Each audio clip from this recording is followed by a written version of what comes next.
Join UF Hall of Famer and 14-year NFL vet Shane Mathews every weekday as he brings you all you need to know about your Florida Gators, including news, analysis, and opinions with some of the biggest names in sports.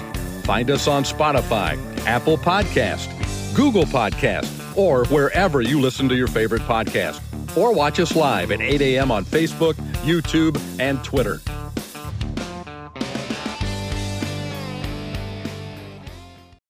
Good morning and welcome to a Thursday edition of the program, Podup with Mathews in the morning from the Crime Prevention Security System Studios. Large enough to serve you, small enough to care. It's Thursday. That means Brent Beaird, a college football analyst and Heisman Trophy voter, is going to join us on the Titan MR hotline. And then we'll turn the program over after I head off to practice. Last Thursday practice for the Guardians, thank goodness. Let's go to the Titan MR hotline, and we're joined by Brent Beaird. Good morning, Brent. How are you? Shane, doing well. Good to be on with you. We have completed every SEC spring football game so far, except for Alabama and for LSU, and that will be going on this weekend. I know it's been a challenge for some people because it's been on SEC Plus for most games, and we understand the challenge, but it's been I think, pretty productive spring for most folks, and we'll certainly look forward to the games this weekend. All right, let's go around the league. As you said, there's a few teams. Alabama's one of them that hasn't had the A-Day game yet. What have you heard coming out of Tuscaloosa? Well, let me deal with this first. There were rumors going on last night, and I think, and I'm going to couch this as more message board fodder than anything else, of Miami quarterback Tyler Van Dyke having some interest in transferring to Alabama. That raised a few eyebrows late last night. So, but I haven't heard any more about that, and it just texted some media friends last evening, and nothing substantial about that. Alabama's got a pretty full 4 guys in their quarterback room. Obviously, the Jalen Milroe and Ty Simpson being the 2 main guys, and they both have made progress during this spring. So I'm just going to leave that as a rumor that was going on, but I wasn't going to ignore it this morning either. Quickly on to some other Alabama people. Justice Haynes is a guy that they really like. He's a running back. Believe it or not, Shane, he's a son of former Georgia running back Ron Haynes, and he's 5'11", 205, and has been really impressive in practice. So Jameron Miller, or Jam Miller, as he calls himself, has had a good spring. Lola Rodell Williams and Jace McClellan, both those guys are healthy. We mentioned the quarterbacks and the improvement that they have made. Jalen Milroe still struggling on his deep passes. That's something that he is working with. Now, Ty Simpson looks good, and then there's times where the inexperience takes over. But I think the main thing that's coming out of Alabama practice is they're much more physical. That is their determination this year. They want to be able to run the ball when they want to run it, and instead of having to throw the ball on 3rd and short or 4th and short. They think the defense under Kevin Steele has improved. Tommy Reese is our new offensive coordinator. The offensive line is much better in the second year of that group working together. That has made a real difference. Wolford, who came over from Kentucky, has done a good job. So we will see where Bama goes for their A-Day game coming up Saturday afternoon. Hey, Brent, I know we've talked about it, but it seems to me, and maybe I'm not in reality, but I can't remember the last time going into a football season where, especially on the offensive side of the ball, Alabama doesn't have those name players that you've heard of. At the skill players, I guess I should say. Am I crazy to think that, or are they there? Well, I think they are there. That are some of these names. I think by the end of September, people will be a lot more familiar with. I think the real problem with that is that they don't have the experience at quarterback that they've had, and that probably takes a lot off of what's going on. And they've got to decide here at some point between Milroe and Simpson, although they may play them both into September. But no, I think there's some validity to what you're saying. In other words, a lot of these younger guys that got a handful of snaps last year, they're going to be doubling that this year. So they're hoping some of them are household names pretty quick. Now that spring ball's over in Arkansas, what can you tell us about the Hogs? It was a very physical spring. This is something Sam Pittman wanted to go back to that they didn't think they were able to do last year in the spring game. Was basically just being able to run the football. Now, Dan Enos is the new offensive coordinator. They're using KJ Jefferson in more of a pro-style offense. And he even said he's not, instead of the being in the shotgun, he's not getting hit necessarily every play. So that may help him, or in the RPOs too. They do have a backup to him. Kate Fortin did do a good job, and I think if Jefferson got hurt, they could depend on Fortin for a little bit to be able to do that too. So, but I think that's the main deal with them. They're working on their passing attack. That's gotten improved. I don't think the schedule is as brutal as it was last year, and that will certainly help them too. But again, Pittman loves to run the football behind a physical offensive line, and that's basically what he's got. So hopefully they will be better more than they were last year with a 6-6-ish type record. The Auburn Tigers, obviously, they kind of sit like a lot of teams, not sure who their quarterback's going to be. There's still talk that they could add one with the transfer portal being open again. How do you see this whole thing playing out, Hugh Freeze's first year? Well, Robbie Ashford, who people think it would be even the incumbent here, is giving a little bit of noise. If they bring someone in, he may be going out. So that may just be frustration talk on his part. TJ Finley, Holden Grenier are both a couple of guys who are involved with this. But the reality is all three of these guys are basically pretty average quarterbacks. And that's the reason that Hugh Freeze is looking around. Now, Freeze is a good quarterback coach. So whoever it is, I think they'll improve. But he has not been shy about talking about that. Jarquez Hunter and the running backs are a real strength for them. Hopefully they'll be better at wide receiver. They were very average last year. What they've really done to help themselves is with the line of scrimmage on the offensive line. I mean, we've talked before, their problem has been that Gus Malzahn and Brian Harsin did not or could not recruit offensive linemen, or would not, maybe. So they have really stepped up the pace, brought in a lot of transfers that they're happy with at this point. So in the defense, I think will be good also. So they made some progress, but because of the quarterback situation, a lot of eyes are going to be on that and what is done by Hugh Freeze and the staff. Yeah, the Gators, we haven't spoken, Brent, since the spring game. I believe you were there in attendance. I didn't get to see any of it. We talked about it on my show last week.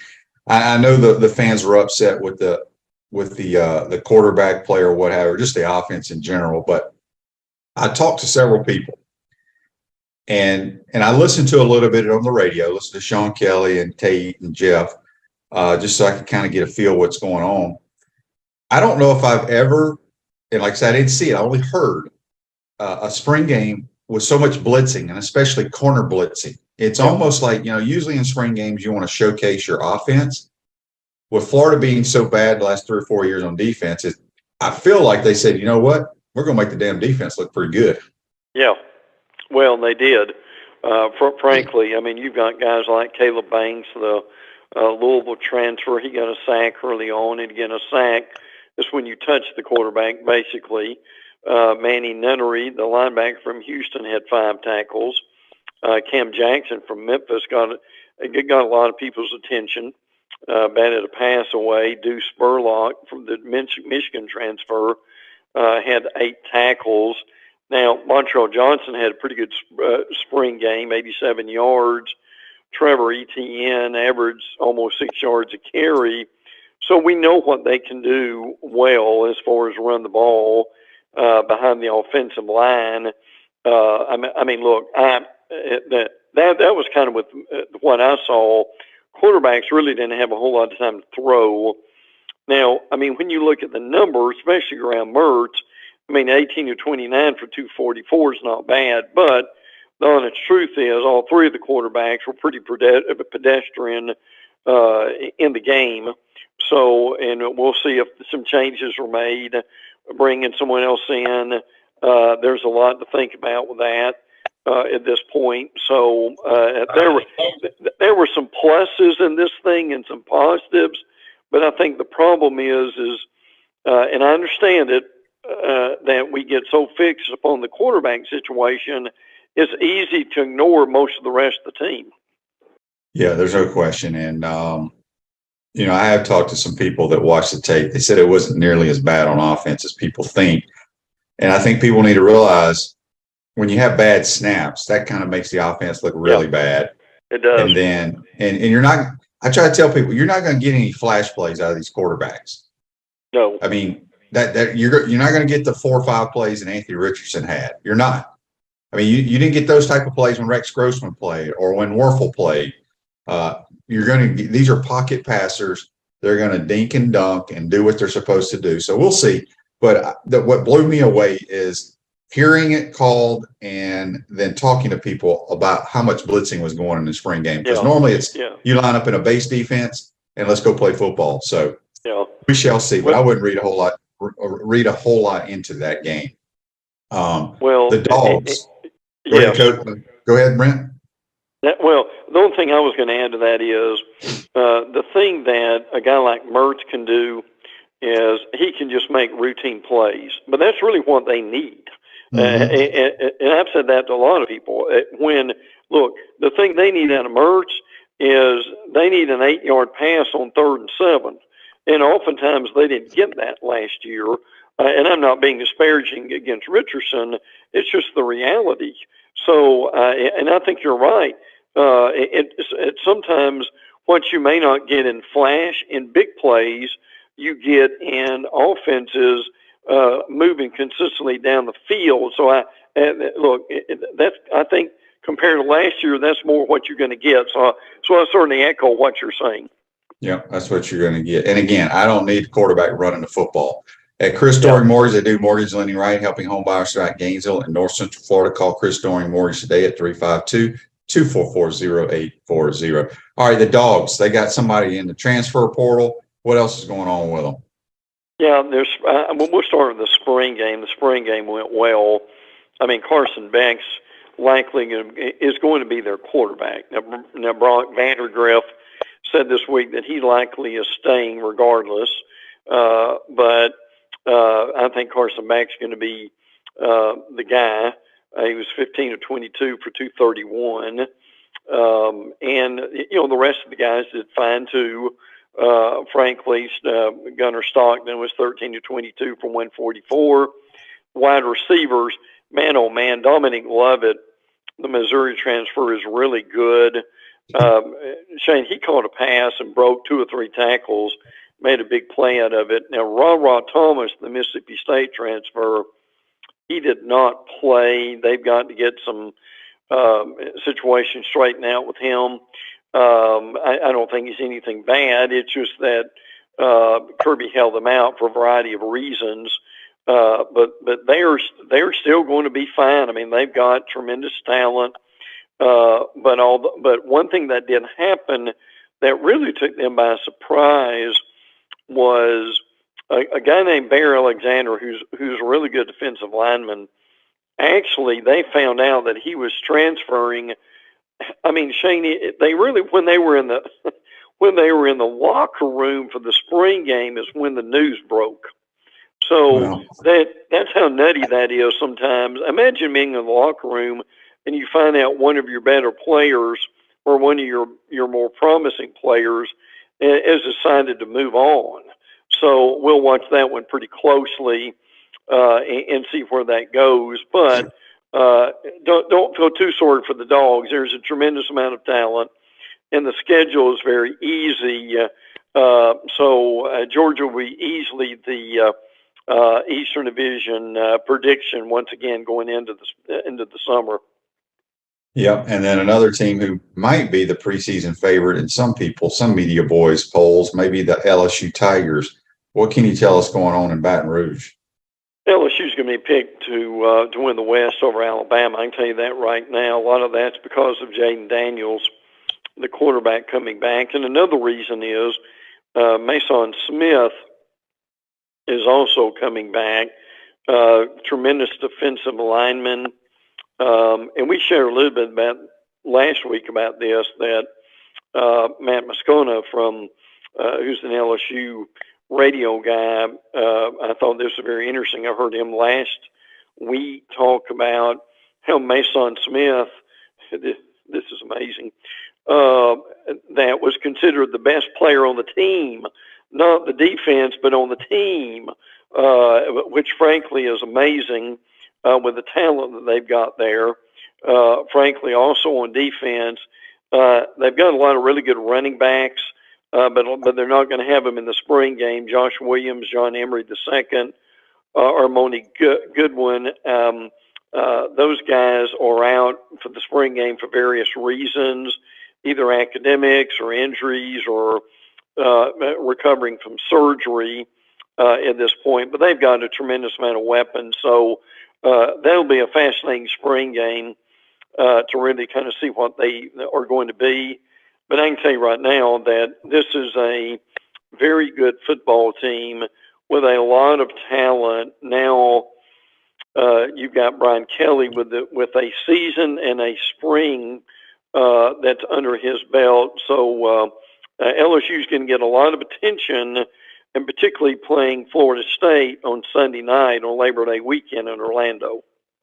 Ole Miss Rebels. I think their score was like 53-52. I saw some highlights of that, Brent. It literally was like watching the intramural teams out at Flyvet Field at Florida playing football. Yeah. It was like two-hand touch. No defense played it whatsoever. Now, I talked to one of the Ole Miss media this week about this, and that was basically the thing that he said, that they will be fine on offense. They've got the three quarterbacks that we talked about for quite some time. Jackson Dart, obviously, is the incumbent. Spencer Sanders, the Howard kid, Walker Howard from LSU, that they'll be fine at quarterback. It'll be interesting to see if they keep all of them. But to your point, what my Ole Miss media friend said was that they don't have the talent on defense they need. Now, Pete Golding from Alabama is there. We'll see if Pete can do some magic with them a little bit. But they just I'm not sure is what he told me, that they made the commitment to defense yet and to get the players on defense that they need. So that, as you mentioned, is still a real problem for Ole Miss. Yep, a serious problem. Tennessee, anything out of their QB battle with the $8 million man? Is it going to be Joe Milton or the $8 million man? Yeah, it's going to be Joe Milton at this point. So, yes, Nico Lamaliva is their five-star superstar. He's coming along. But it's going to be a while. He's just not ready yet, and they're really glad they've got Joe Milton III from Michigan. And look, he's not infallible either. He has some difficulties, but they've got a good roster. Brew McCoy has had some surgery, so he's getting well. Our favorite wide receiver, Squirrel White, same thing. He had a pretty good spring. I think their defense is getting a bit better, but they've got to get better on third down. They were good on first and second down. They were abysmal on third down, allowing about 52% conversion rate. You just can't do that. Cameron Miller, Wesley Walker, Caleb Perry had good games for the defense. Now, what we all need to watch this week is, and people may not realize this is going on, and it started yesterday, Tennessee is meeting with the NCAA in Cincinnati, and this is going through tomorrow, and they're pleading their case in the recruiting violations that happened when Jeremy Pruitt was there. Pruitt is also there, so all these guys are in the same room together. Boy, I bet the tension's unbelievable. But we will see what they do. There won't be an immediate decision. Tennessee will argue its case. Pruitt will have a rebuttal, and then the NCAA will make their decision probably in a couple of months. So we will watch that closely and see where that one goes. A&M, I haven't heard a whole lot of A&Ms, even being out in Texas. I mean, I know it's a huge year with Petrino being there, calling the plays. Anything come out of spring ball for them? I think the main thing that came from the spring game was not only is Connor Weigman good, but Max Johnson is too. They both played real well in the spring game. And again, we got to remember it was a spring game for our listeners. But that they think that Petrino has really helped this offense. Now, they've got an incredible amount of weapons. Anaya Smith, Evan Stewart may have the better and the best wide receiver room of anybody. But that's the thing that they were impressed with, I think, at this point, was how well both the quarterbacks played. I mean, the beat writers said that the quarterbacks looked like they were in midseason form. So give Petrino credit for that.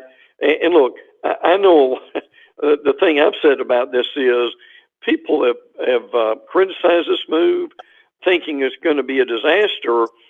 Shane, my thing is, what in the world if it works? I mean, how successful and effective could they be? Well, I think the world, from a play calling standpoint, yes, Petrino's right up there with Steve Spurrier in my mind. I think he's one of the best in the business ever to do it. When you mentioned their receiving core with Evan Stewart and Anaya Smith, is Moose Muhammad still there? Yes. You know? Yes. Okay. They clearly have the best wide receiver core in the league, man. They do. Those three are legit, and they just couldn't get them the ball. And it fascinates me how Jimbo couldn't get them open, and they couldn't complete passes. But I think Petrino's going to make a huge difference. Brent, time is going way too fast. Give us some nuggets. Maybe give us some FSU news. Yeah, and I'll throw some South Carolina news in there too. They had 51,000 at the spring game. That's a nice crowd. Spencer Rattler looked good, 12 of 20, 120 in limited playing time. Luke Doty also played as the other quarterback. Antoine Wells, they really like him as a playmaker. Had a 55-yard pass. Trey Knox at tight end looked good too. So still a lot of excitement at South Carolina. We'll certainly mention Florida State had their spring game. Kentron Poitier is a wide receiver they love. He was one of the stars of the game. 69-yard, one-handed touchdown catch. And he's had a really good spring. They also like their running backs. Rodney Hill, who they nicknamed Tornado, has had a good spring too. Lawrence Toafili had a good run for a touchdown. They like some of the new guys that have come in. Jordan Travis is fine. Tate Rodemaker, A.J. Duffy at quarterback. So look, they're living up to their hype.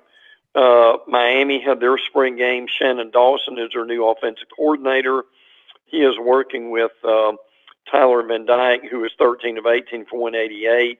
Reuben Bain is a name I wanted to mention. He's a freshman. Had 3 sacks and 2 pressures on the night, so they're very happy with his defensive efforts also. So that's a little bit from Miami and from FSU, and wish we had another 30 minutes to go in some of them too. It's always fun to talk about the spring games. No doubt about it. Brent, great stuff as always, my man. Have a great weekend. We'll talk to you next week. Thank you, Shane. Take care. That's Brent Beaird. Join us on the Titan MR Hotline. Celebration points where the Gators go to celebrate with premium brands like Nike, International Diamond Center, Dave & Buster's Bass Pro Shop, Regal Cinemas, Prime and Pearl, and the HBC's restaurant, Spurrier's Gridiron Grill. We'll see you at Celebration Point where the Gators go to celebrate. Take a quick time out. Come back. Seth Harp takes over. You're watching and listening to Podup with Mathews in the morning from the Crime Prevention Security System Studios. Be right back. We want to take this moment to thank our sponsors who keep the show going and pay the bills. Our premium sponsors are Crime Prevention Security Systems, large enough to serve you, small enough to care. Titan MRI, Gainesville's only locally owned and operated MRI facility. Meldon Law, the only official injury and accident law attorneys of the Florida Gators. Peaceland Dental, Gator Nation's first choice for dentistry in Port Charlotte. Comfort Temp, comfort is our business, peace of mind is our promise. Campus USA Credit Union. QC Kinetics, live pain-free with QC Kinetics. Dave & Buster's, eat, drink, play, and watch. Our gridiron sponsors are Auto ER, UF Bookstores, Celebration Point Town Center, Chris Doring Mortgage, Silverback Concrete Co., Ruse Ogre State Farm Insurance, Doreen Wibby, Realtor Caldwell Banker, MM Parish. Our touchdown sponsors are Adams Ribs, Gator Dominoes, Celebrate Primary Care, Gator Bait Media, Okido America, Style Cuts, Ironwood Golf Course, Big Mills Cheesesteak, McDonald's of Gainesville, 84 Lumber, Tropical Smoothie Cafe, Aver and Smith, Dowling Signs, Baker's Sporting Goods, Silver Cube Billiards and Sports Bar. If you're interested in promoting your business on the show, call Freddie at 352-284-3733.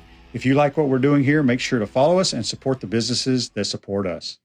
Hey dads and kids, join head coach Billy Napier at the Gainesville All-Pro Dad Experience, Saturday, April 22nd at 9 a.m. at the University of Florida Sanders Practice Facility and Fields. Learn fatherhood tips and participate in activities with your kids while rotating through stations on the field. It's only $25 per family, so register today at allprodad.com/events. The Gainesville All-Pro Dad Experience is brought to you by the Florida Department of Education, Dairy Council of Florida, and Tyson.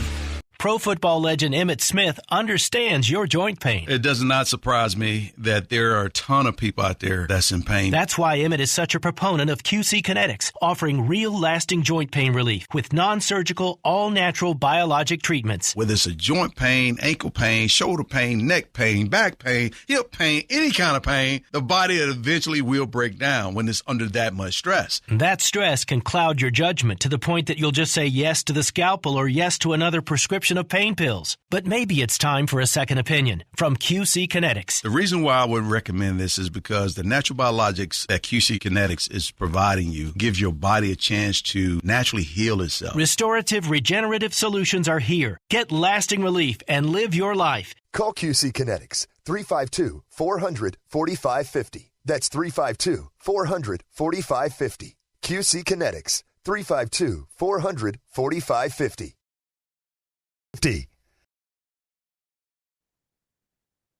Happy Thursday to you. Harp on Sports, Seth Harp, Kyle Crooks with you here. Second half of the program, Podup with Mathews in the morning. Of course, both of us, courtesy of the Titan MRI hotline and Facebook Live via Meldon Law, the only official legal law firm partner of the Florida Gators. You have any comments, questions? Fire away via Facebook Live. I have had nicknames for years. The Sultan of Sports, the King of Florida sports media. I always knew him as Kyle Style. But now, is it Mr. Walkoff? have you officially become Mr. I don't know anybody that has more walk-offs or buzzer beaters over the course of the last 12 months than you. Kyle, have you officially become Mr. Walk-off? Yeah, you know what? I'll take it because I've had some nicknames in my life that I can't reiterate here on the air. But I had my first 2 years here, Seth, for those that don't know, I had a walk-off to go to the World Series, a 2-strike, 2-out hit. And then the next year, I had a walk-off in the same scenario, Game 3 of a Super Regional, to go to a World Series. And you're right. Yeah, it's been kind of a common theme. Last night, a walk-off grand slam. There was some head-scratching decisions from South Florida in that inning, but it was fun because it was an odd game. South Florida's not great offensively. They hit a 2-run home run, tie the game at 3, and all of a sudden you're like, oh my goodness, are we going to go to extra innings here? I was kind of hoping we'd have a 90-minute game, and get back home, get ready for Tennessee. But yeah, it was fun. Walk-off grand slam, the celebration. It was one of those no doubters too. And it was a good win for the Gators. And it's a big series coming up set this weekend against Tennessee. So, Tennessee's in first place in the conference, right? Yes. So, I want to do a little softball today because you're the voice of the Gators, right? So it's a Saturday, Sunday, Monday series. Yes. It's a Thursday, Friday, Saturday series. So it's kind of like these arcing things where you only cross one day over the course of the weekend. This thing, no matter what Florida does, it's almost going to be impossible, right, to win the conference. Mm-hmm. But in terms of, I guess, sheer matchups, pitching matchups, offensive matchups, you never want to get swept. Sweeping is almost impossible to do in baseball or softball. Mm-hmm. So, Kyle, is winning one game enough, 2 or 3? How much should we read into this in terms of Tennessee being an Oklahoma contender? And how big of a scale is this? Yeah, week? They're the real deal, Seth. They actually have a couple of Oklahoma transfers, ironically enough. They have somebody who, the transfer portal world, right? You have somebody who leaves a national champion to go somewhere else. Mackenzie Donahue is a good player. She transferred over there, but they have Ashley Rogers, who is one of the best pitchers in the country. It seems like in the COVID age now, she's been there for 100 years, anchoring the top half of that rotation. She's very good. Carlin Pickens is another good arm.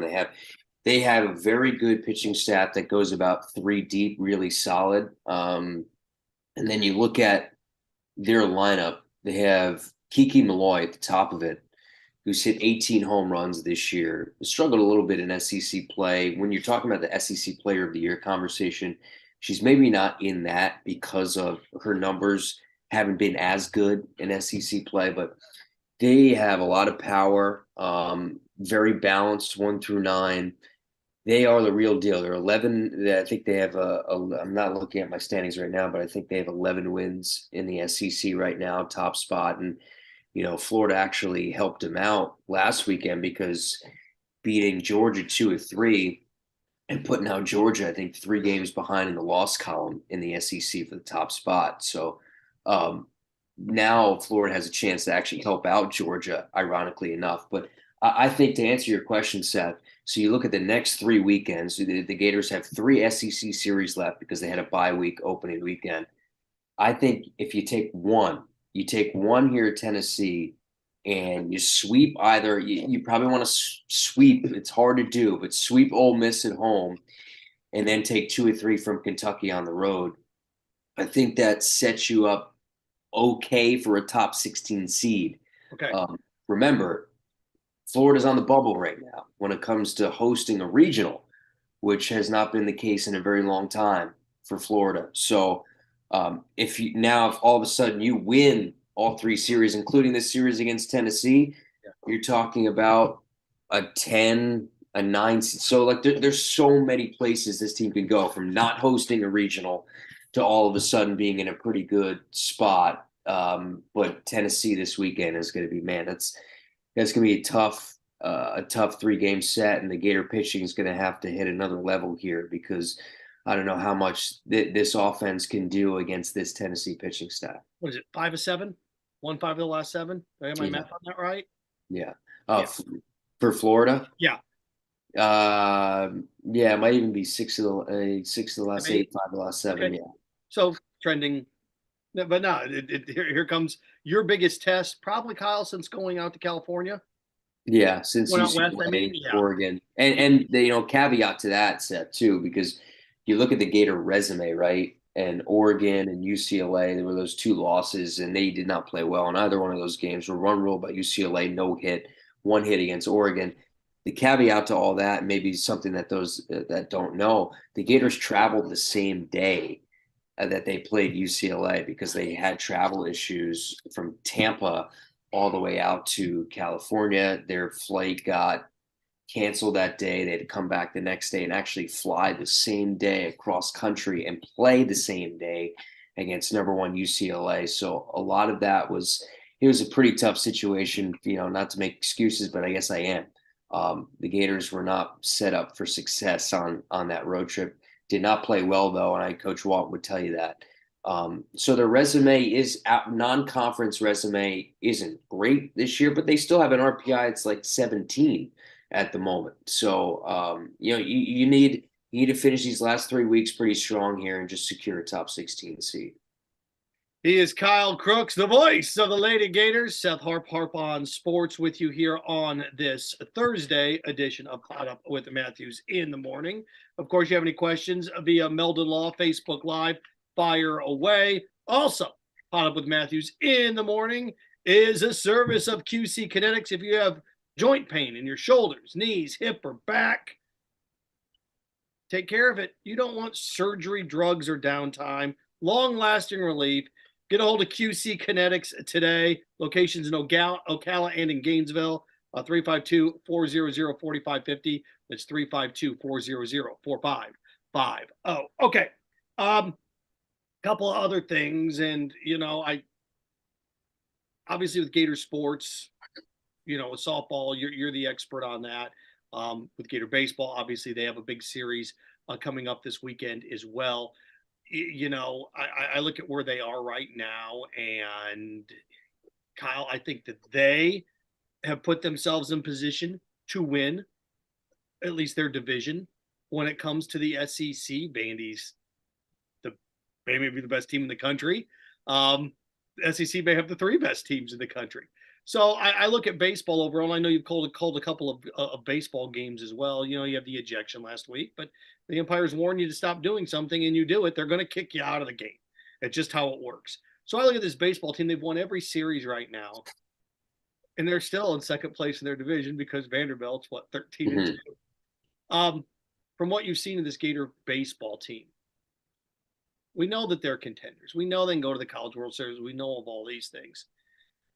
Kyle, could we be talking about the best team ever at Florida in baseball, and they may not even win the conference? Yeah, I mean that's an interesting take. Best team ever. I think there are some that have to, some things that maybe have to be answered in that regard. Sunday, like Cags and on Sunday, and in terms of on the mound and things like that, he's had it up and down, but obviously he's hit 22 home runs and he's had an all-world year at the plate. You're looking at the division right now. I have it in front of me. Vandy 13-2, Florida 11-4, South Carolina 10-4, Kentucky 10-5, and then it falls off the table. How about Tennessee at 5-10? I know in the SEC, pretty crazy. And then you look at the West, Arkansas 11-4, and then it falls off the table at 9-5. LSU's 9-5 in the conference. Aren't they still number 1 in the country? So it's funny how a lot of that works. It's just, I guess, eye test or whatever, but in the rankings, I don't necessarily know how any of that works. But the Gators right now, obviously locked and loaded offensively, and this weekend's going to be big. Top 6 matchup on the road against South Carolina. They have a lot of power. I was just looking at their numbers before, Seth, that they have 4 guys with 10 or more home runs, one with 16, one with 18. They pitch to about a 3 ERA. So it's a very, very good South Carolina team. It's going to be interesting to see how Soley works with the bullpen, right? No Neely, so he's suspended for 4 games, has already served one of those in the Florida A&M game, but to not have your closer who can pitch multiple innings for an entire series like that, that's tough. And you brought up the whole situation of, well, you kind of knew not to stick your hand on the stove there and you still did it anyway. I think my biggest thing is, as an umpire, as a broadcaster, as a player, we had this phrase in the minor leagues when I worked there. It's have some feel, right? And my thing for the umpires, have some feel for the moment. I get that if you're going by the book and all that stuff, but how many times, Seth? That same weekend, LSU Kentucky, the LSU guy hits a home run or whatever, and mouths bleep and bleep you. He doesn't get thrown out. We're in a new age of baseball now where emotion is a little bit more part of the game. It's not as old school and stuffy as it used to be. So my thing for the umpires, I get it, but let's have some feel for the moment, right? Big strikeout. Let's have some feel for the moment. I get it. If it were up to me, Kyle, we'd get rid of taunting in football. I have no problem if you dunk over somebody and you stare at them. I have no problem with it if it doesn't have an impact on the game, like late hits, personal foul, unnecessary roughness, holding. I'm going down the football route now, right? But if it doesn't have any impact on the actual field or the play, then it shouldn't be a penalty. It shouldn't be a thing. Now, then you get into decorum, right? What if he grabs his cup and stares at the dugout? What if he you know what I mean? Yeah. So I it's such a fine line, but it goes back to the other thing. They're the authority figure. It's like TSA. If you're going through the airport, and I look at umpires like TSA at the airport, I feel like, sir, would you please put your foot inside the, sir, would you please check your bag? Sir, would you do this? And you start to get into a verbal altercation. You're going to flex at TSA inside of an airport. They're going to drag you out of there, brother. You know what's coming. That does not. Kyle, I'm the most obedient human being on the planet on an airplane. You can get me to do anything. Yes, sir. Yes, ma'am. I am not going to be that guy that's on a cell phone video being drug out of an airplane. So that's how I look at umpires. They're wrong. They may be wrong, but they're the call at the end of the day. And if they tell you to knock it off, they tell you to knock it off. Speaking of knocking it off, for the love of God, people, side note, quit complaining about the emergency alert system thing this morning at 4:00. Oh, yeah. That's you know what I did, Kyle? Yeah. But anyway, all right. Couple things, because I think they're important baseball related wise. Again, if you have a question for us via Meldon Law, fire away over on Facebook Live. Dan says the 4-game suspension is the bad part. Too much. I agree. You kicked out of a game, it should be a game. I didn't even know that was the minimum. 4 games. That's wild. Yeah, I'll agree with you on that. If umpire warned you, that's fine. But if they kick you out for a game, they kick you out for a game. If Draymond Green can go stepping on people and he only misses 4 quarters. Yeah, he literally stomped on somebody's chest. Charlie writes down the spring football is over. What's the summer routine look like for the football team? Like they exercise and work out and stay in shape. Meetings and things like that and get together and yeah. All right. Couple things. Football related wise. I want to keep it in the state here. Well, first let's do baseball since we're on the theme of baseball. This came out this morning. I want to make sure I get this right, Kyle. The Oakland Athletics have agreed to purchase over, is it 40 acres, 30 acres of land on the Strip in Las Vegas. Yeah, 49 acres. Yeah, you're not buying 50 acres worth of prime real estate on the Vegas Strip to build a casino if you're the Oakland A's. You're buying it to build a baseball stadium and a baseball park. So if they bought this, it's over. The Oakland A's are going to be the Las Vegas A's or something of that nature. So Oakland has lost the Raiders and the A's. Wow. They've lost, think about this. In the last 5 years now, they have lost the Raiders. They have lost the A's. And they lost the Warriors. The Warriors moved back over the bay into San Francisco 3 years ago. So they have lost all 3 professional franchises in the last 48 to 60 months. So let that sink in for a second. But this is also one of these things that it's one less place that's dangled as a carrot for the Tampa Bay Rays. There are 4 cities that are always mentioned as other potential Major League Baseball sites. Montreal is one of them. Major League Baseball is scared to death to move to Montreal, even though, because Major League Baseball doesn't want a Toronto Expos World Series. That's the last thing that they want. And that's kind of the Vancouver, Toronto, NBA type of, it's why it kind of changed. Those things do matter when it goes into these processes. You can put them both in the American League or both in the National League, but that's a different discussion. Charlotte, Nashville, and of course, Salt Lake City popped up. Baseball wants to expand, Kyle. They want to go from 30 to 32. So there's 2 that are on the horizon. So now the next thing, and it's good for the Rays that this is done. But Kyle, it's also bad for the Rays because now that Oakland is done, precedent set. Everything comes into focus right on Tampa, or Ybor in Tampa, or St. Pete for the Rays. And this has been a dance, Kyle, for 15 years now. Oh, no, 2006 is when they started talking about a new stadium in Tampa. So, Kyle Crooks, I mean, you're a Florida boy. What do you think here, man? I mean, if you're the Rays, any urgency now to get a deal done? I mean, they say it needs to take place in the next 18 months. I think it adds to it. It adds to the pressure. I mean, it's a good point because the precedent's set now with the A's moving. It's a move that if you're not going to get a new ballpark in Oakland, it had to be done. I mean, I don't know if you saw the story. There was a possum in the visiting television booth, and they had to switch the TV people out because the smell was so foul from the feces of the possum and it's still living in the roof. So I mean, those are the types of things. The Coliseum was, I mean, it's ancient. You can't continue to run out a team in that ballpark, and there's like 7,000 people that shows up to the game in a football stadium. So you can imagine how that would look. It's funny too. So I'm from New Jersey, and I remember the rumor probably about 10 years ago was that the Rays were going to move to New Jersey or Connecticut and actually compete with the Yankees and the Mets in this market, which would be an odd move, but that was the old rumor. I could see eventually Tampa landing on a new ballpark in Tampa, maybe not in St. Pete where you have to go across the bridge and it's kind of a hassle. And I know that's a big reason why they've had so many attendance issues there. The passion's there, Seth. Regional numbers for their ratings are always tops in the entire MLB. How you see them on our station? Watch the games. It's just a hard ballpark to get to. I think eventually Tampa's such a good sports city, Seth, and you know it well. Yeah. That you just got to find a way to settle on a ballpark in that area. Yeah. And it's funny because you look at the numbers.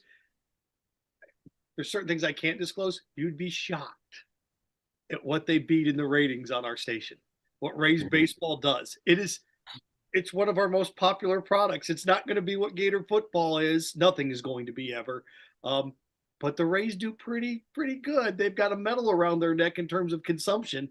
So it's fascinating to me that this, and you got stubborn ownership, but then also you look at the process now that the growth projection shows that St. Pete is going to be a bigger economic booming area in 10 years than certain areas of Tampa. So the thought is, now do we just keep it in St. Pete because people are still growing in this direction of St. Pete? So I just think the A's thing is a good thing for the Rays because it's like, okay, Vegas is off the table now.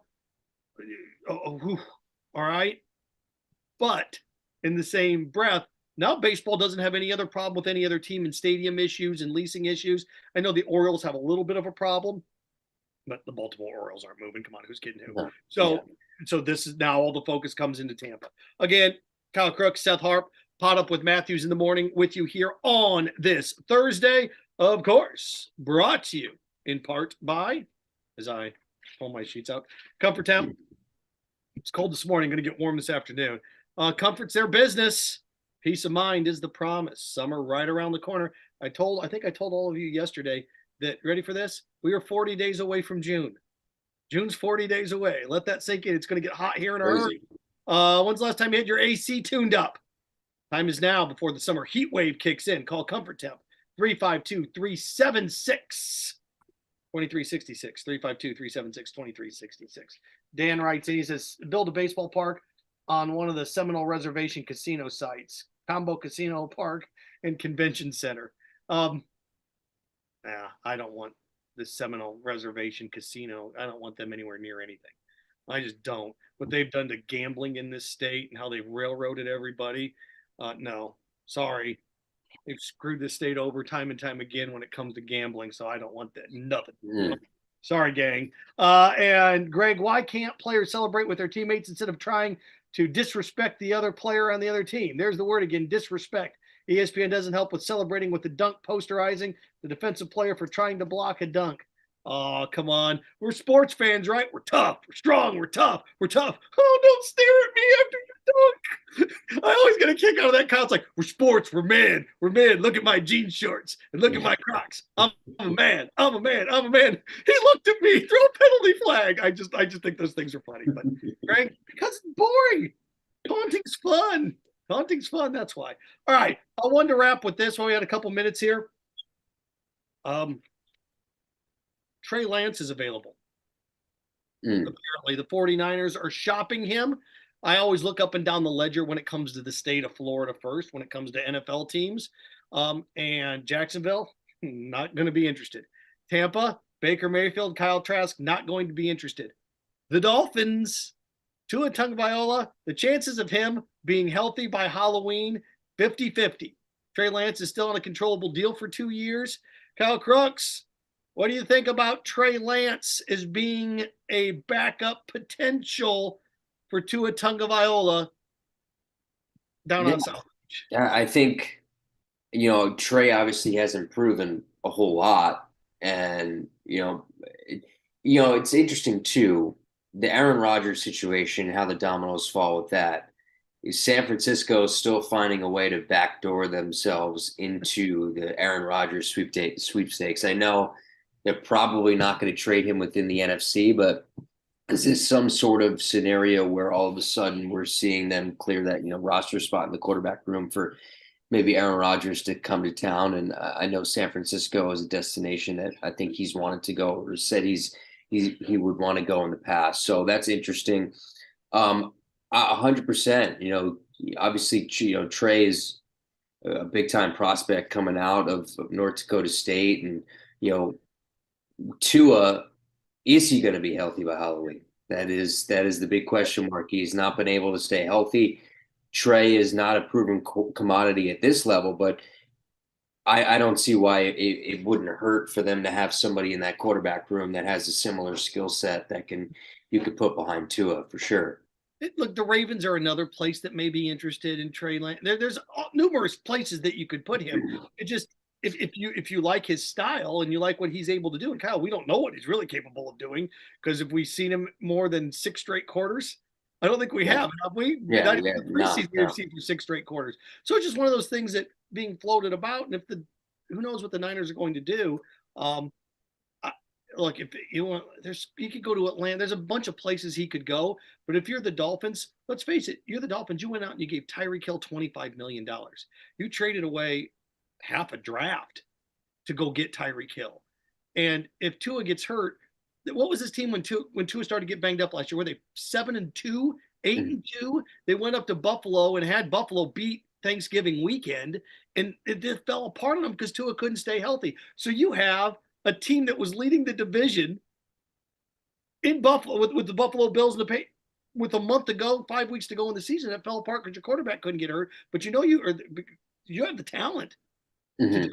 It's just a question of, okay, quarterback situation, what are you going to do? And I know they've got other guys in there, so we'll see how this all plays out. But I just thought it was interesting that they're shopping him. And one last thing before we wrap up here, over under, Kyle. The NFL Players Union apparently is going to ask for all fields in the NFL to be natural grass. Chances of that happening?